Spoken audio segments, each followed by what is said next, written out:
Sorry. Goed. Ek is dankbaar dat julle ingeskakel het. Ek dink dit is juis Hoeka Louie wat nou net ingeskakel het. Onthou tog maar van Louis se verjaarsdag. Hy verjaar vandag. Hy seker omtrent vandag dink ek amper Abraham se ouderdom. Nou ek kan amper vir hom ook sê, jy weet, hy moet dalk nou net kyk wat kon Abraham op 'n hoë ouderdom doen. So ouderdom diskwalifiseer 'n mens definitief nie. Hy is nog eintlik dan nog jonk. So ek hoop hy geniet sy verjaarsdag vandag. Kom ons bid saam. Ons Vader wat in die hemel is, Here, ons lewens is so besig. As 'n mens kyk die tempo waarteen ons as mense leef en beweeg, ons het alles in die lewe vinniger gemaak. Die voertuie wat ons ry, kan vinniger ry, ons beweeg vinniger. Dit is belangrik hoe vinnig 'n mens reageer. En 'n mens sou dink dat ons is as mense besig om vooruit te gaan met al die tegnologie en die spoed waarmee ons dinge kan doen, maar op die ou einde weet ons hier in ons harte dat ons verloor eintlik iets wat baie belangrik is, wat baie kosbaar is. Ons lewens kan so vinnig wees en so vol wees dat daar uiteindelik nie meer tyd en plek is vir U nie. En daarom is dit vir ons 'n wonderlike voorreg as ons vanoggend kan stil raak rondom U woord en hierdie uur kan vat uit ons dag uit en saam kan lees en saam kan bid, saam kan praat oor die woord. Seën ons dan nou, wanneer ons so saam is rondom U woord, spreek ons aan deur die werking van die Heilige Gees, en ons vra dat U in die besonder ook die een wat voorgaan sal lei, dat die woord in krag en duidelikheid tot ons elkeen sal kom. Ons bid ons gebed in die naam van U Seun. Amen. Nou ja, ek lees vir ons weer terwille van die groter geheel vanaf vers 1. Ek gebruik graag die 53 Afrikaanse vertaling. En toe hy die skare sien, dis nou ons Here Jesus, het hy op die berg geklim, en nadat hy gaan sit het sy disippels na hom gekom. En hy het sy mond geopen en hulle geleer en gesê, salig is die wat arm van gees is, want aan hulle behoort die koninkryk van die hemele. Salig is die wat treur, want hulle sal vertroos word. Salig is die sagmoediges, want hulle sal die aarde beerwe. Salig is die wat honger en dors na die geregtigheid, want hulle sal versadig word. Salig is die barmhartiges, want aan hulle sal barmhartigheid bewys word. Salig is die wat rein van hart is, want hulle sal God sien. Salig is die vredemakers, want hulle sal kinders van God genoem word. Salig is die wat vervolg word ter wille van die geregtigheid, want aan hulle behoort die koninkryk van die hemele. Salig is julle wanneer die mense julle beledig en vervolg en valslik allerhande kwaad teen julle spreek om my ontwil. Verbly en verheug julle, omdat julle loon groot is in die hemele, want so het hulle die profete vervolg wat voor julle gewees het. Julle is die sout van die aarde, maar as die sout laf geword het, waarmee sal dit gesout word? Dit deeg nêrens meer voor as om buite gegooi en deur die mense vertrap te word nie. Julle is die lig van die wêreld. 'n Stad wat bo op 'n berg lê, kan nie weggesteek word nie. En 'n mens steek ook nie 'n lamp op en sit dit onder die maatemmer nie, maar op die staander, en dit skyn vir almal wat in die huis is. Laat julle lig so skyn voor die mense, dat hulle julle goeie werke kan sien en julle Vader wat in die hemele is, verheerlik. Moenie dink dat ek gekom het om die wet of die profete te ontbind nie. Ek het nie gekom om te ontbind nie, maar om te vervul.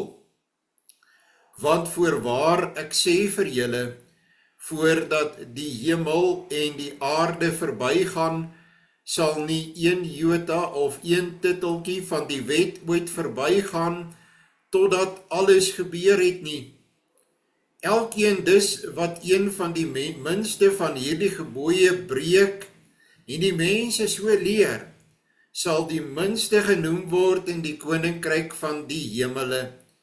Maar elkeen wat dit doen en leer, hy sal groot genoem word in die koninkryk van die hemele.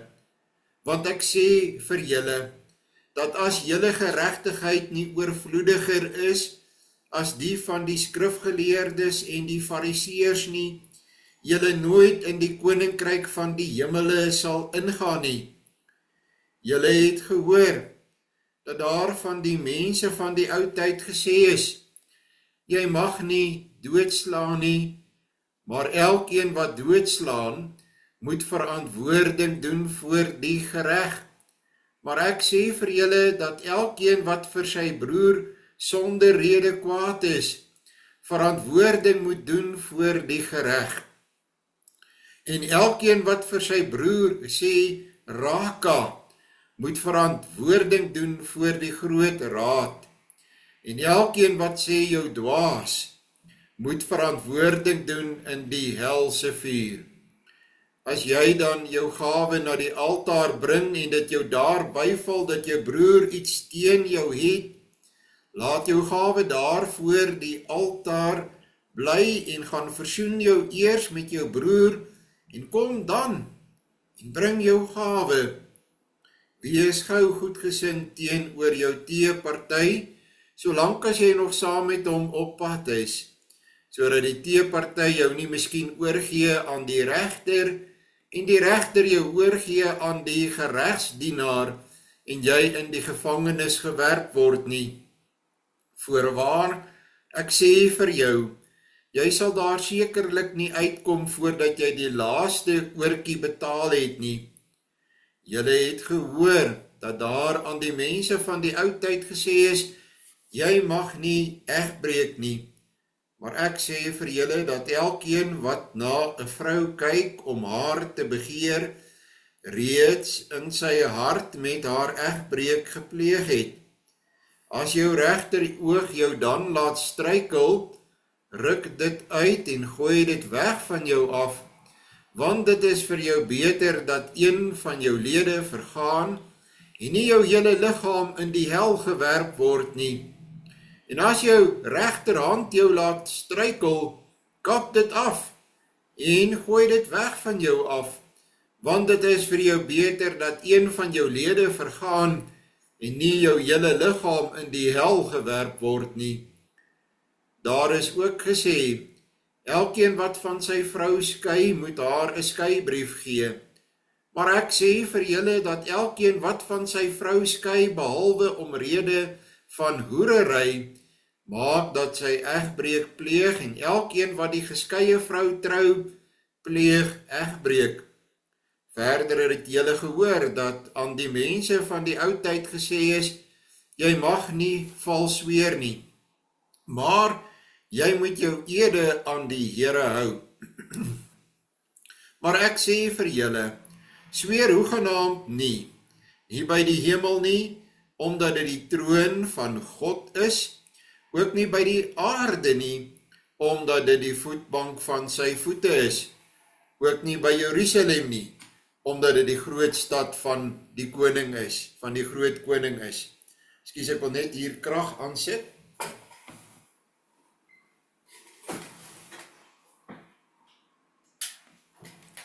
Ek het gedog die krag is aan, ekskuus. En ek sien toe my rekenaar wys vir my, hy wil afskakel en dan verloor ek die. Ek herhaal net weer hierdie sin, vanaf vers 34, maar ek sê vir julle, sweer hoegenaamd nie Nie by die hemel nie, omdat dit die troon van God is, ook nie by die aarde nie, omdat dit die voetbank van sy voete is, ook nie by Jerusalem nie, omdat dit die stad is van die groot koning. Ook by jou hoof mag jy nie sweer nie, omdat jy nie een haar wit of swart kan maak nie. Maar laat jou woorde wees, ja, ja, nee, nee. Wat meer as dit is uit die bose. Goed, nou, ek dink ons gaan dalk net tot daar kom vandag. Ek vertoon vir julle die gedeelte wat ons saam behandel. En ons werk vanoggend vanaf vers 27, die gedeelte oor die 7de gebod. En wat 'n relevante gedeelte is dit nie vir ons nie. Waarom sê Jesus, julle het gehoor? Dit is 'n baie belangrike ding om te verstaan. Onthou nou, die mense van daardie tyd het nie 'n Bybel gehad soos wat ons 'n Bybel het. Elkeen het 'n Bybel en jy het 'n Bybel in jou huis en jy kan die Bybel self lees nie. Enige boek, enige rol was baie kosbaar in daardie tyd en dit was gewoonlik gemeenskaplike besit. In daardie tyd het jy sinagoges gekry en van die dorpe en die sinagoges was die bymekaar kom plekke van die Jode en daar was boekrolle en die dorpe het daar bymekaar gekom en daar is dan voorgelees uit hierdie boekrolle uit. So, nie elkeen het toegang gehad soos wat ons vandag die voorreg het om vertalings van die Bybel te hê wat ons kan lees en wat ons kan bestudeer nie. So hierdie mense het maar gehoor wat gelees is en dan was hulle ook afhanklik van hulle geleerdes, die fariseërs en die skrifgeleerdes om vir hulle dit verstaanbaar te maak, dit weer vir hulle aan te haal en hierdie mense was dus uitgelewer meer as wat ons dalk vandag is om die woord op 'n manier te ontvang. Hulle dit eintlik op 'n meer indirekte wyse ontvang as wat ons dit vandag het. Die mense van die ou tyd verwys na die vorige geslagte sedert die wet op die berg Sinaï gegee, so ons moet dit baie wyd verstaan. Dit gaan dus oor mense en geslagte wat oor duisende jare die wet van God gehoor het. Wie het dit aan die mense van die ou tyd gesê? Nou ja, in die Ou Testamentiese tyd weet ons dat die eerste menslike leraar van die wet was natuurlik Moses gewees. Moses het immers die wet van God self af ontvang en hy het dit van die berg afgebring en hy het dit aan die mense voorgehou en hy het dit vir hulle geleer. Daarna is die werk van Moses weer verder gevat deur die priesters en deur die leviete.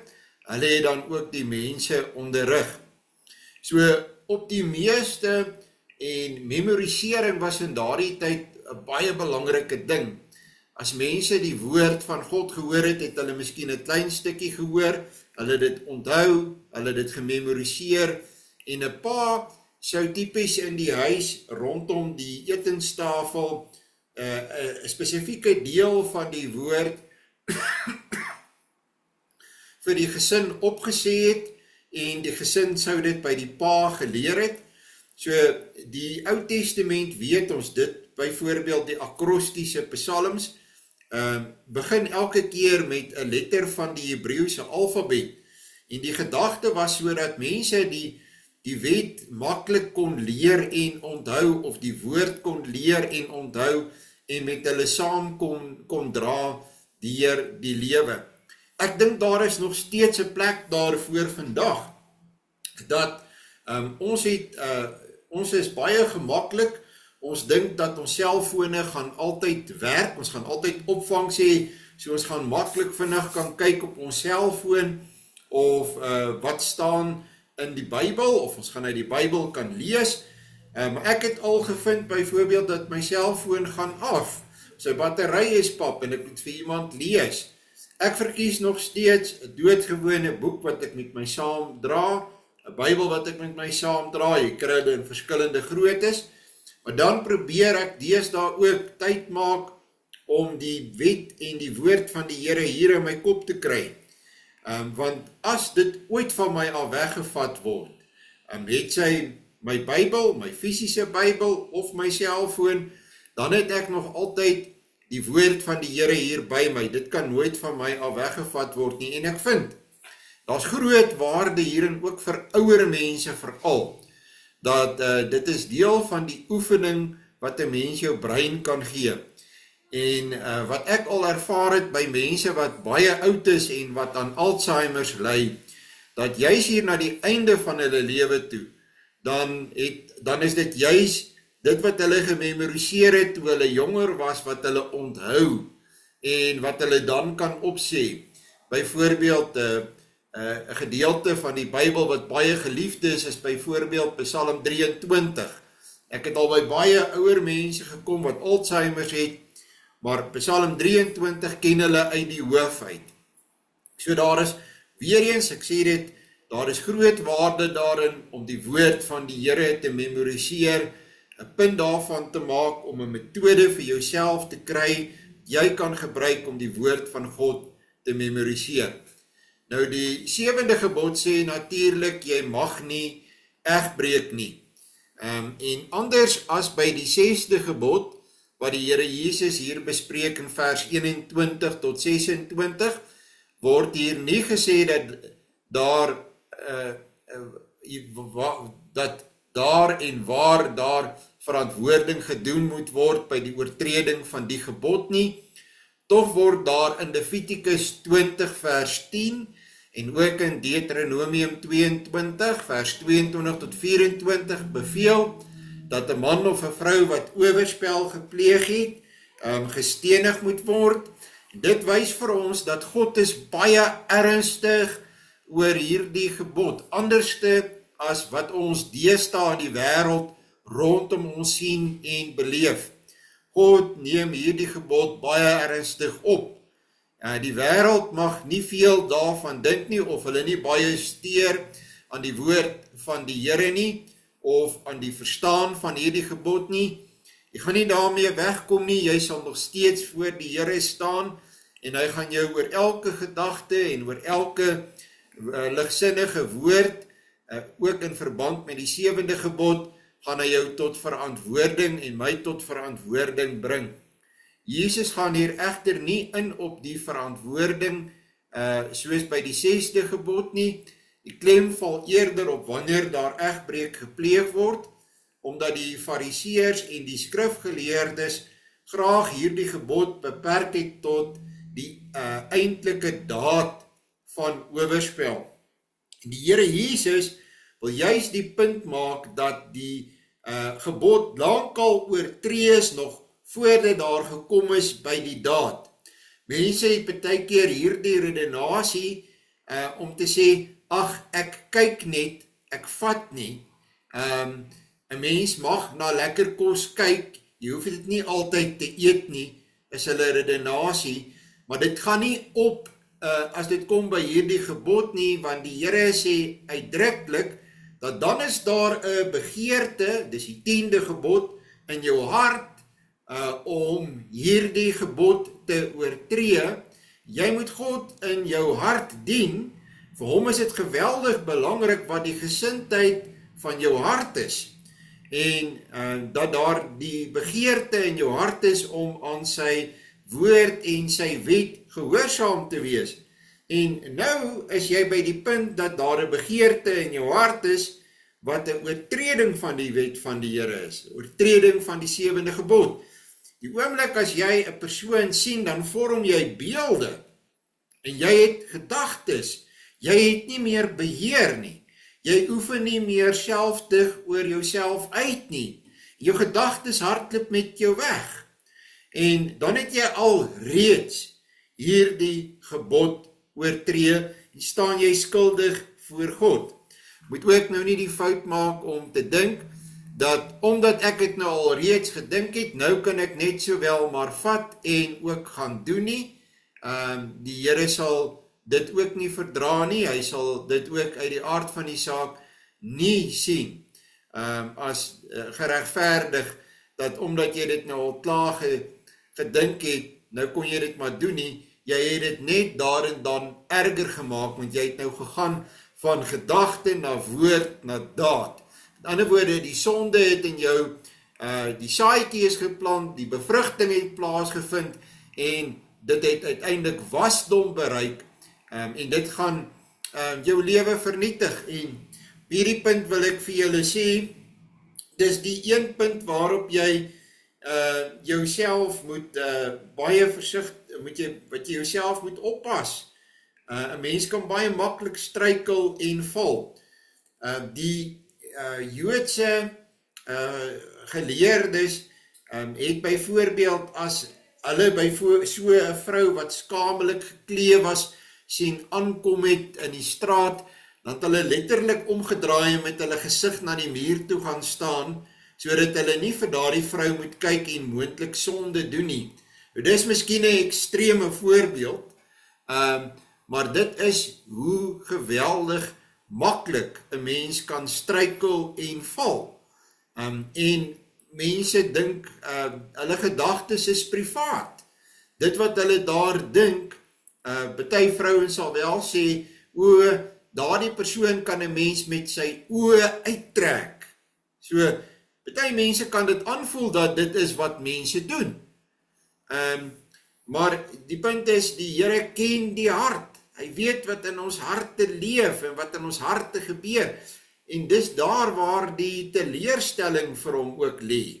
En hy beskou dit baie ernstig. So, die Here Jesus het eintlik 'n baie sterker en 'n dieper en 'n erger verstaan as wat die skrifgeleerdes en die fariseërs gehad het van hierdie gebod. Nou, ek dink ook dat 'n mens moet besef dat egbreek is nie net wanneer getroude persone nie getrou is aan mekaar nie, maar dit is ook dat mense pleeg egbreek voor die huwelik, en ek praat nie net van die voorbeeld wat hier genoem word vir van hulle, wanneer hulle verloof is nie, maar ook wanneer mense buite egtelike seksuele omgang het, nog voordat hulle verloof is, of voordat hulle getroud is, as hulle nie met daardie persoon eendag trou nie, dan is hulle besig om herhaaldelik egbreek te pleeg.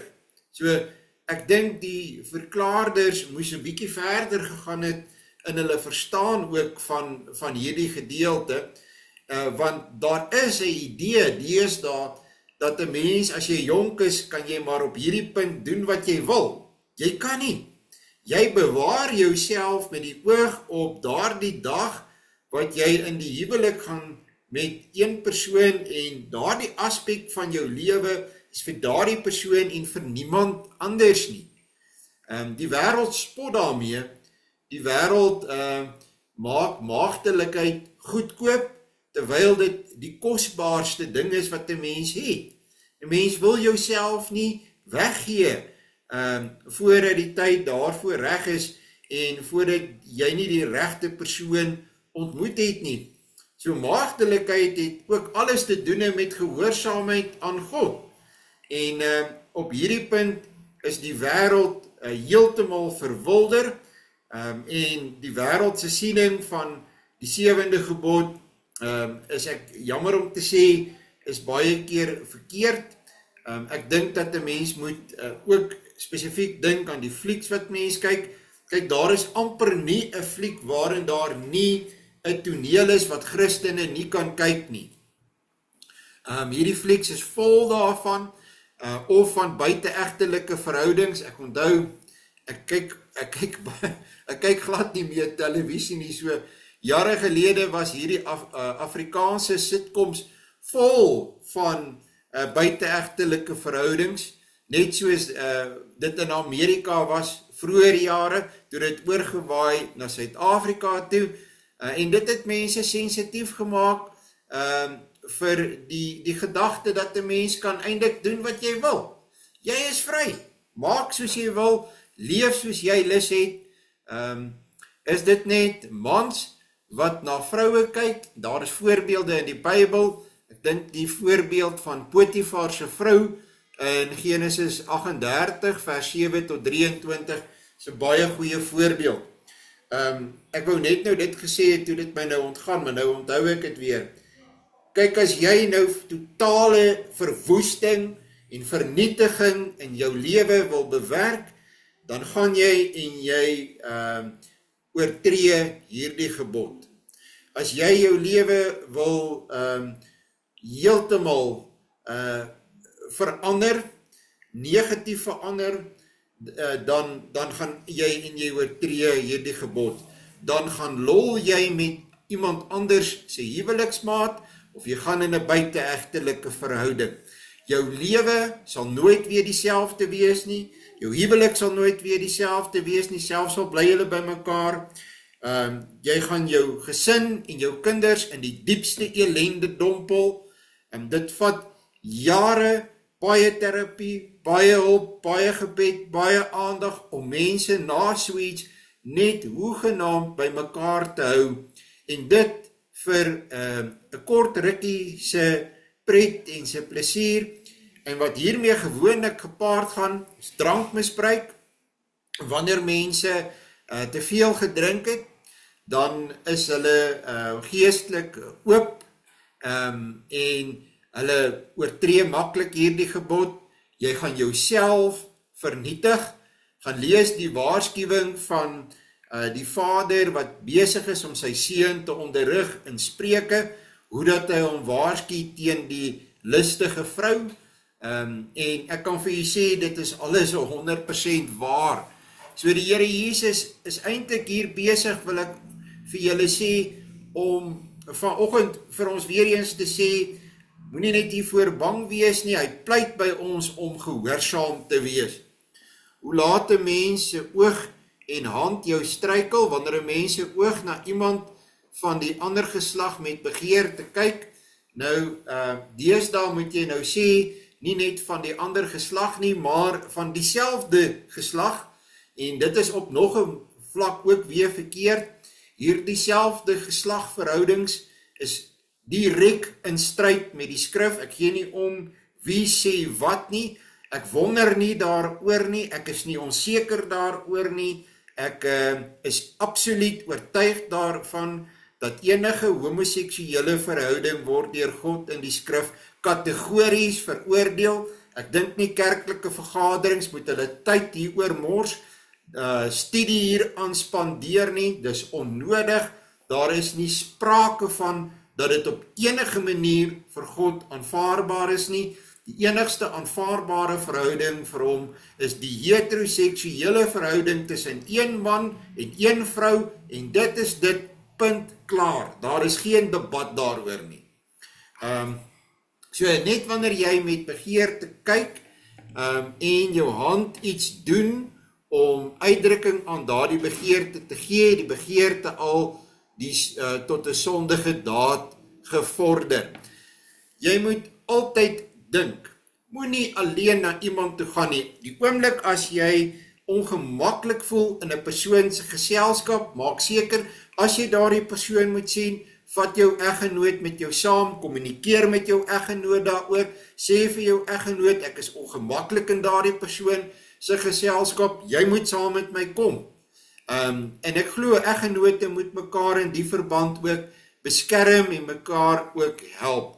Sodoende het jou oog en hand jou dan laat struikel en verhinder om aan die Here getrou te bly.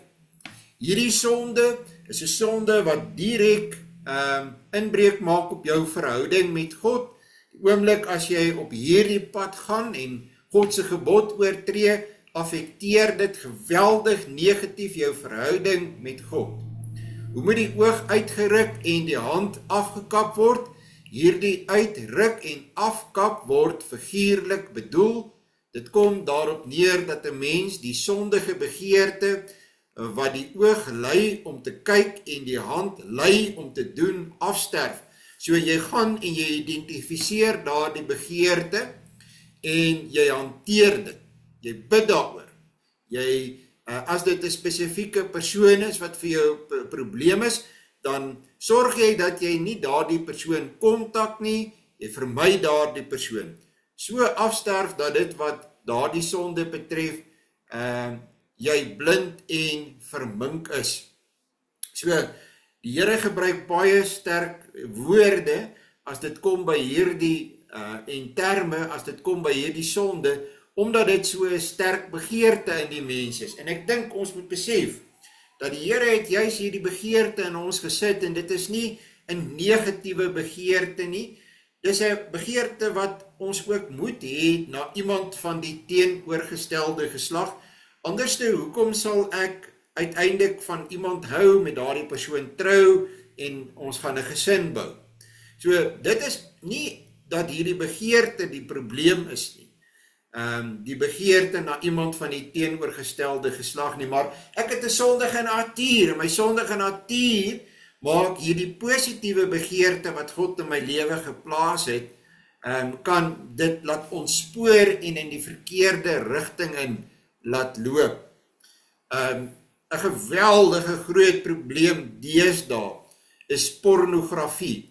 En pornografie is nie net die harde pornografie nie, maar dit kan grappies wees, woorde met ander woorde, dit kan hierdie kort video's amper op die TikTok formaat wees wat mense rondstuur, en die internet probeer mense ook verlei om hierin betrokke te raak, hierdie goed te kyk, deur advertensies. Jare gelede het jy in van die advertensies in tydskrifte, dan het hulle byvoorbeeld onderklere of iets geadverteer, en dit was eers baie beperk, en dit het al meer blaatant geword met verloop van tyd, en nou leef ons in 'n wêreld waar hulle reken dat tot 60% van universiteitsstudente, mans universiteitsstudente, het op 'n stadium 'n probleem met pornografie. Jy gedink het dit is minder of glad nie teenwoordig by vrouens nie, hulle reken dat die syfer onder die dames is tot 40%. En wat 'n mens ook sien in jou bediening, dis 'n geweldige groot probleem. Dit gebeur baie wanneer persone my kom sien met huweliksprobleme, dat deel van die probleem is pornografie, en op verskillende ouderdomme.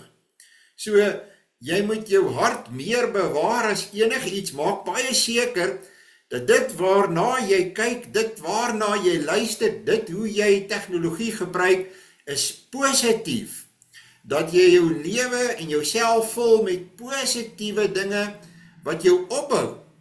Kom weg, breek onmiddellik met enige iets wat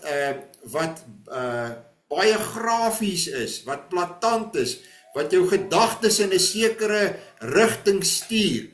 En ek wil vir jou sê, jy kry byvoorbeeld mense, sekere vriende, wat aanhoudend dieselfde tipe goed vir jou stuur, wat grafies is of wat plaatant is, indien nodig sterf daardie persoon af. Wat dui want in albei die verse aan, met want gee die Here in albei gevalle die rede hoekom daar so drasties met die oog en die hand gewerk moet word. Waar kom die bevel vandaan dat 'n man aan sy vrou 'n skeibrief kan gee as hy van haar skei? Dit is 'n bepaling wat die Here aan Moses gegee het in Deuteronomium 24 vers 1. Waarom het die Here hierdie bepaling gegee? Weens die hardheid van die mense se harte, verklaar die Here Jesus in Markus 10 vers 5, was egskeiding deel van die oorspronklike bedoeling van die Here? Nee, sy bedoeling is dat die man en die vrou saam sal wees, lewenslang, want wat God saamgevoeg het, mag geen mens skei nie. Markus 10 vers 7 tot 9.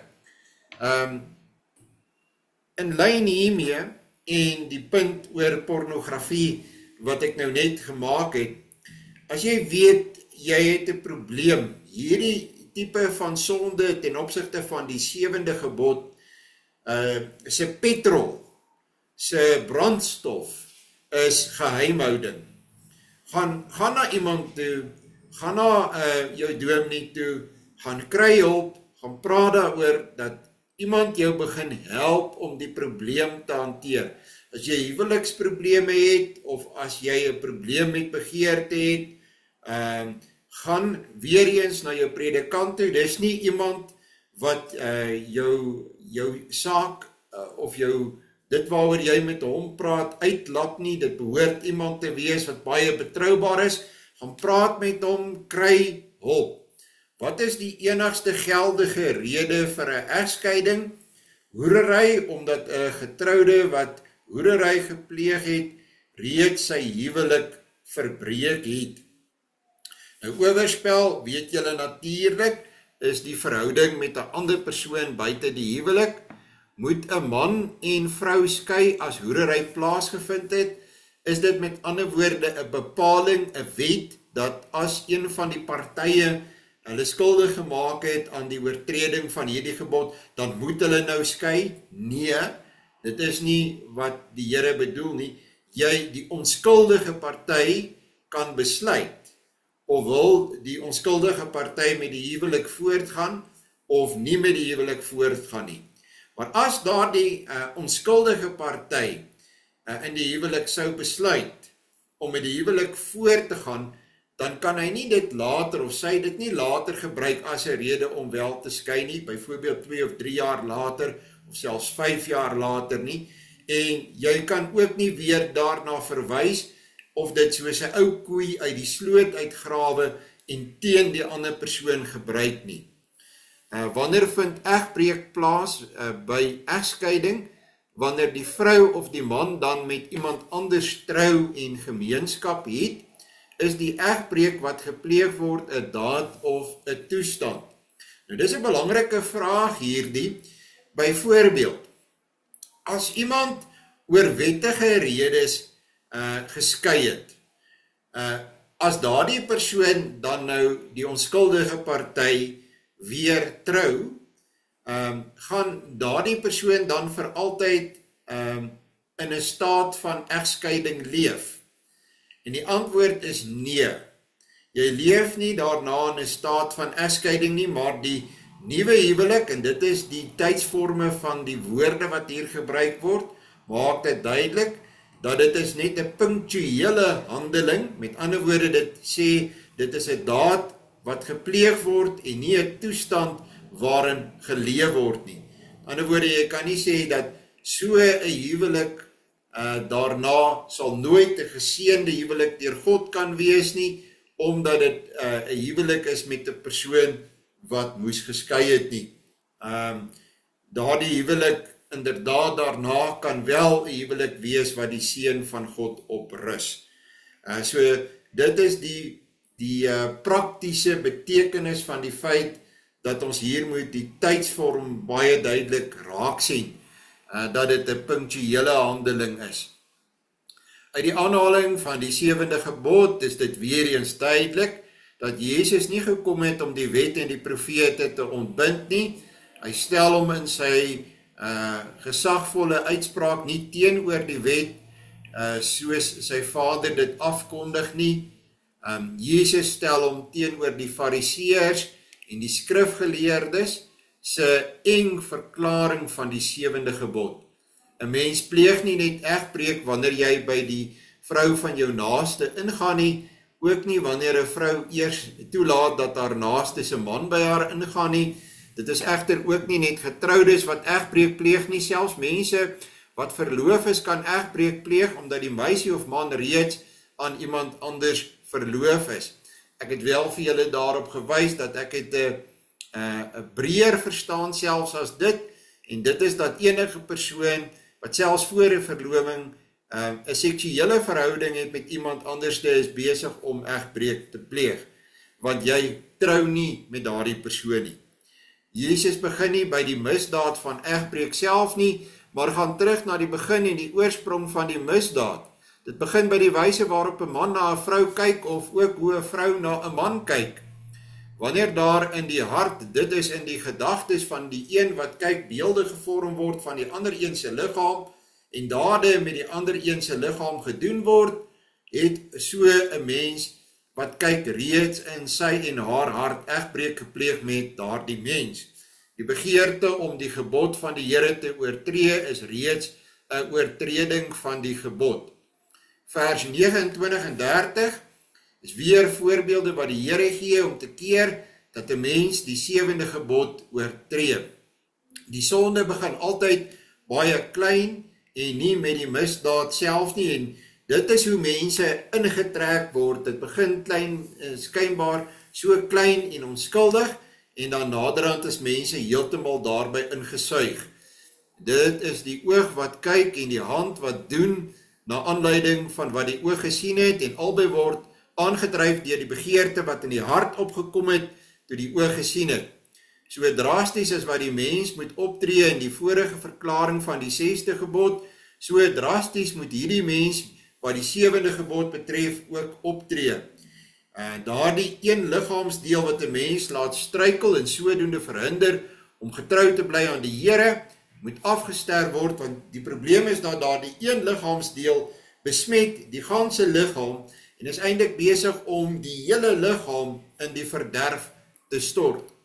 In verse 31 en 32 waarsku die Here aangaande egskeidings as gevolg van die mense hardheid van hart, en dit is werklik ook hoe ek dit beleef en begeer. Jy kan met mense praat en mooi praat en probeer om 'n huwelik te red, maar dit is wanneer ek mense op hulle heel hardste en ongenaakbaarste gesien het, is as hulle besluit het hulle gaan skei. Hulle is klippe. Terwille van orde het die Here bepaal dat 'n man aan sy vrou 'n skeibrief moet gee wanneer hy van haar skei. Hierdie orde-reëling is deur die mens in sy sondigheid aangegryp om nou oor enige iets te skei.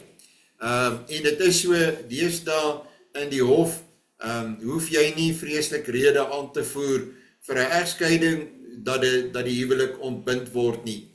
Wie egter om enige ander rede as oor hoerery skei veroorsaak dat die man of vrou egbreek pleeg, sodra daardie persoon met iemand anders trou, en elkeen wat met so 'n geskeide persoon trou, pleeg ook egbreek. Hierdie egbreek wat gepleeg word, is 'n daad, daai punktuele tydsaanduiding van die woorde wat gebruik word, en nie 'n toestand waarin die mense leef nie. Hoerery is reeds egbreek wat gepleeg is. Indien 'n man of 'n vrou hoerery gepleeg het, het daardie persoon hulle huwelik verbreek. Goed, ek wil gou vir julle geleentheid gee voordat ons aangaan na die deel oor die eed en die sweer van die eed. Kom ons kyk of ons nie gou dit kan bespreek nie en of daar dalk enige moontlike vrae is. Ek dink julle sal weet dat 'n mens kry baie hiermee te doen, en ek dink 'n mens met jou kinders veral hieroor onderrig en ook hierin ondersteun. 'n Vraag, is daar nie enige vrae nie? Ek het gedink hier sou dalk baie vrae gewees het as dit gekom het by die 7de gebod. Ek dink wat 'n mens ook net moet sê is dat die oortreding van die 7de gebod is nie erger of 'n groter sonde as die oortreding van enige van die ander gebooie van God nie. Ek dink mense het baie keer die idee dat enige iemand wat die 7de gebod oortree het nou die grootste denkbare sonde gedoen en asof die ander gebooie minder belangrik is. Ek dink ons moet ook nie op daardie pad gaan nie. En dis 'n baie verouderde gedagte wat voorheen baie by mense geleef het. Niks verder nie. Goed. Dan kom ons by die sweer van die eed, en hier moet 'n mens verstaan dat die Here praat hier eintlik oor die 3de gebod. Eer die naam van God, nee. Want wanneer jy sweer, dan roep jy God in as getuie daarvan dat jy gaan die volle waarheid praat en niks minder as die waarheid nie. Maar wat nou gebeur het in die tyd wat die Here Jesus geleef het en geleer het, het die Jode, spesifiek met die hulp van die skrifgeleerdes en die fariseërs, het baie innoverende, slinkse en wrede manier gekry om die wet van God, om die wet van God eintlik te misbruik om hulle self te verryk. So hulle het die bepaling wat God vir ons gegee het, dat om die waarheid te bevestig, kan 'n mens God inroep as getuie, deur te sê, ek sweer in die naam van die lewende God. En toe het hulle gesê, nee, wag 'n bietjie, jy kan ook byvoorbeeld sweer by die tempel. En dan het hulle gesê, ja, maar wanneer jy by die tempel sweer, en jy doen nie wat, en dit blyk later dat jy nie die waarheid gepraat nie, dan het hulle gesê, aha, maar ek het nie gesweer by die goud in die tempel nie, want die tempel is nie heilig nie, maar die goud in die tempel, in die kus, dit is heilig. So, dis glad nie wat God ooit gesê het nie. En hulle het eintlik hierdie gebod toe begin gebruik, ook in hulle transaksies en in hulle besigheid om hulle woord te breek en nie hulle woord te hou nie.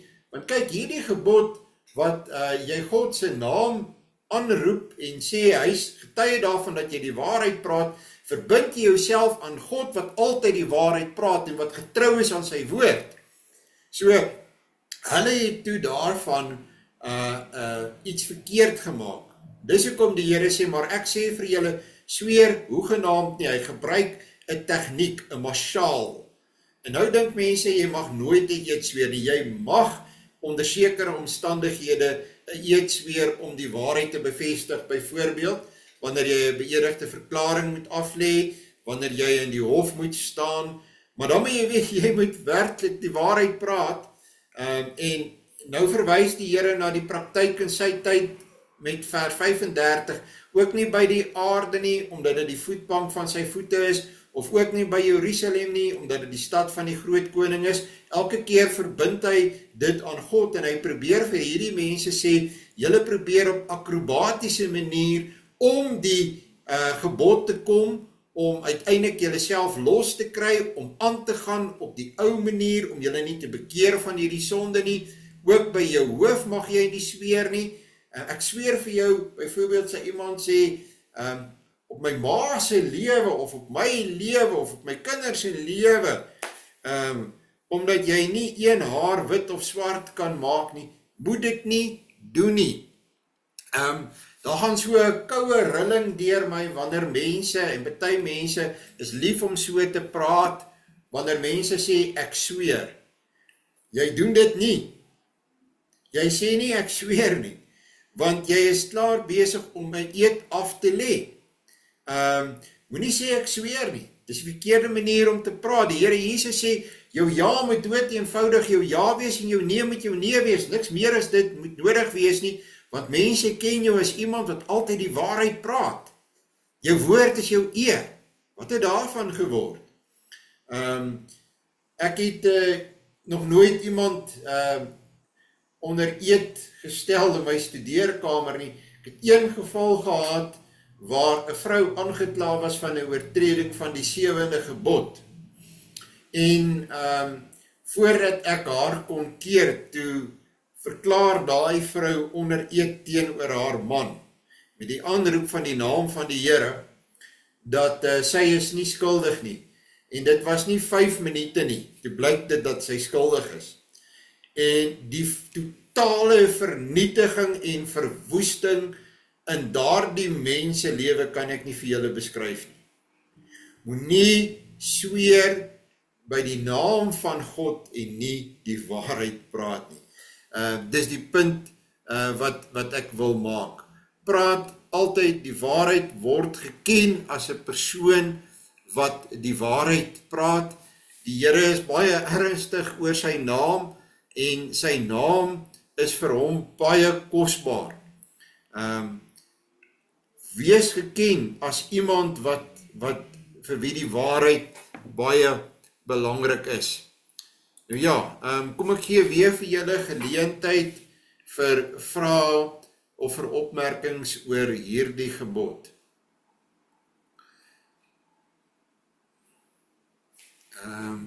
Hier is 'n, ek wil net gou hierso verder kyk. Die staat vereis soms 'n eed of bevestiging, byvoorbeeld wanneer jy in die hof 'n verklaring of in die hof getuig, solank 'n bevestiging wettig is, meen ek mens moet nie sweer nie. Ek noem dit maar net so terloops, mens hoef nie te sweer nie. Die staat vereis dit nie. O, dankie Nico, ja, jy sal weet. So jy kan ook net 'n bevestiging gee dat jy nie hoef te sweer nie.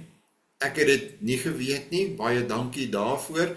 En dit is vir my sinvol.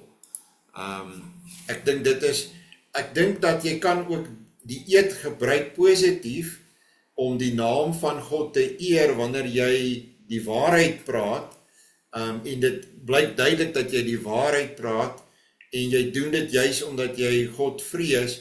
Kyk, al die gebooie het 'n gebod en 'n verbod gedeelte, en die gebod gedeelte is altyd die positiewe en die verbod gedeelte die negatiewe.